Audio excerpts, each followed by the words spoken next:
कबो अंग्रेजी बोली कबो अंग्रेजी बोली बोली सब देसी बलम जीरा उर नखारा बलम जीरा उर नखारा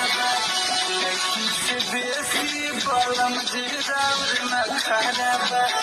लेकिन से बेसी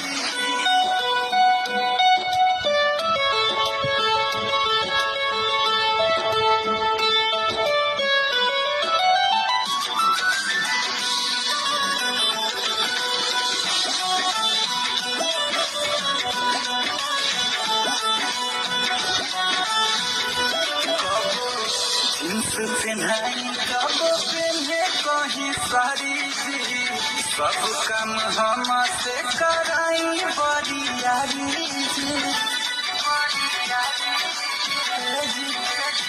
आहा घरवा में जब जब आवे